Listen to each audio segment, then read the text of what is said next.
हर हर महादेव, श्री शिवाय, नमस्तुभ्यम। स्वागत है आप सभी का। कैसे हैं आप सब? आशा करता हूँ आप सभी स्वस्थ होंगे, कुशल होंगे। आइए जानते हैं 2025 में लगने वाले महाकुंभ के विषय में। महाकुंभ की क्या कथा है और हिंदू धर्म में महाकुंभ का महत्व क्यों है? तो 2025 में लगने वाले इस विशेष महाकुंभ के विषय में आइए जानते हैं संपूर्ण जानकारी। महाकुंभ की विशेष कथा। हिंदू धर्म में समुद्र मंथन की प्राचीन और पौराणिक कथा आप सभी को मालूम है। यह कथा न केवल महाकुंभ के आयोजन का आधार है, बल्कि इसकी धार्मिक गहराई और आध्यात्मिक महत्व को भी दर्शाती है। तो आइए महाकुंभ की कथा को विस्तार से समझते हैं। समुद्र मंथन, महाकुंभ की पौराणिक कथा। एक समय आया जब देवता और असुर दोनों अमरत्व की प्राप्ति के लिए लालायित थे।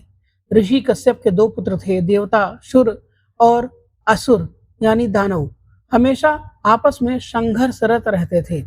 अमरत्व प्राप्त करने के लिए सभी ने भगवान विष्णु की शरण ली। भगवान विष्णु ने सुझाव दिया कि समुद्र मंथन के द्वारा अमृत प्राप्त किया जा सकता है।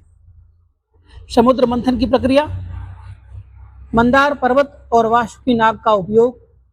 समुद्र मंथन के लिए मंदार पर्वत को मथानी और वासुकी नाग को रस्सी के रूप में इस्तेमाल किया गया। देवता और असुर दोनों ने समुद्र मंथन किया। देवता नाग के पूंछ की ओर थे और असुर नाग के मुख की ओर खड़े हुए। समुद्र मंथन से निकले रत्न और वस्तुएं।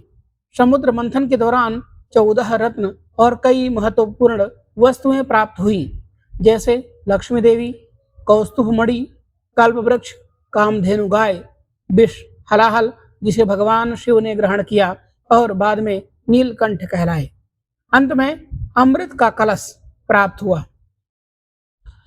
अमृत के लिए संघर्ष। जैसे ही अमृत का कुंभ निकला, असुरों ने इसे छीनने का प्रयास किया।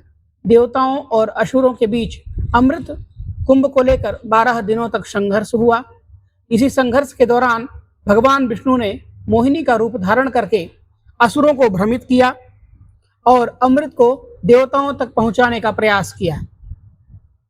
इसी संघर्ष के दौरान अमृत की कुछ बूंदें 4 पवित्र स्थानों पर गिरी। पहला प्रयागराज, त्रिवेणी संगम, हरिद्वार, गंगा नदी, उज्जैन, क्षिप्रा नदी, नासिक, गोदावरी नदी। यह माना जाता है कि इन स्थानों पर अमृत की बूंदें गिरने के कारण ये स्थान पवित्र हो गए और यहाँ कुंभ मेले का आयोजन प्रारंभ हुआ। कुंभ मेला और ग्रहों का महत्व। समुद्र मंथन का यह संघर्ष 12 दिव्य वर्षों तक चला, जो पृथ्वी के 12 मानव वर्षों के बराबर है। यह इन 12 वर्षों के अंतराल में ग्रहों की विशेष स्थिति के अनुसार महाकुंभ का आयोजन किया जाता है।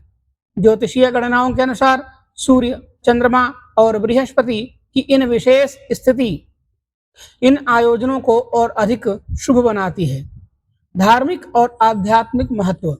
पवित्र स्नान। महाकुंभ के दौरान इन 4 स्थानों पर स्नान करने से पापों से मुक्ति मिलती है और मोक्ष की प्राप्ति होती है।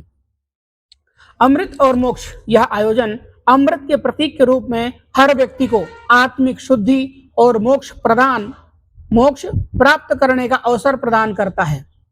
धार्मिक संगम। यह मेला संतों, महात्माओं और श्रद्धालुओं के लिए संगम स्थल है, जहां वे अपने विचारों, उपदेशों और साधनाओं का आदान प्रदान करते हैं। महाकुंभ मेला एक महत्वपूर्ण और विशाल धार्मिक भारतीय आयोजन है, जिसे विश्व का सबसे बड़ा धार्मिक और सांस्कृतिक मेला माना जाता है। यह मेला हर 12 वर्षों में भारत के 4 पवित्र स्थलों प्रयागराज, हरिद्वार, उज्जैन और नासिक में आयोजित होता है। इसके आयोजन का आधार ग्रहों और नक्षत्रों की विशेष स्थिति के ऊपर आधारित होती है। यह महाकुंभ मेले की पूरी जानकारी दी गई है। आप सभी से निवेदन है कि इस महाकुंभ में अवश्य पधारें और अपने जन्म जन्मांतर के पापों को नष्ट करें। हिंदू धर्म का सबसे पवित्र और विशाल धार्मिक आयोजन है, जिसमें करोड़ों श्रद्धालु, साधु संत और पर्यटक भाग लेते हैं। महाकुंभ मेले में यह मेला 4 स्थानों में लगता है: प्रयागराज, हरिद्वार, उज्जैन और नासिक में। हर 12 साल के क्रम से आयोजित होता है। हर 3 साल पर एक स्थान पर कुंभ मेले का आयोजन होता है, जबकि 12 सालों पर महाकुंभ का आयोजन होता है। और इस बार प्रयागराज में 144 साल के बाद पूर्ण महाकुंभ मेला का आयोजन होने जा रहा है। तो आशा करूंगा कि आप सभी इस आयोजन का अवश्य आनंद लेंगे। और दोस्तों, इन माघ मेले में, इस माघ मेले में बहुत ही विशेष आकर्षण होने वाला है। महाकुंभ में कौन कौन से आकर्षण होते हैं? पवित्र स्नान, लाखों लोग पवित्र नदियों में स्नान करते हैं। अखाड़े और साधु संतों का स्नान होता है। नागा साधु, कल्पवासी और अन्य धार्मिक समूह विशेष आकर्षण के केंद्र होते हैं। इस धार्मिक माघ मेले में धार्मिक प्रवचन और भजन कीर्तन होते हैं। विभिन्न संतों के द्वारा, विद्वानों के द्वारा प्रवचन दिए जाते हैं। भागवत कथाओं का आयोजन किया जाता है।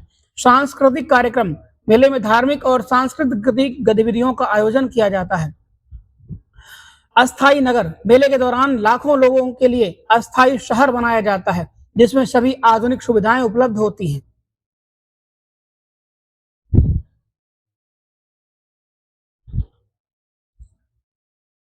महाकुंभ केवल एक धार्मिक आयोजन नहीं है, बल्कि भारतीय सांस्कृतिक परंपरा और एकता का प्रतीक है।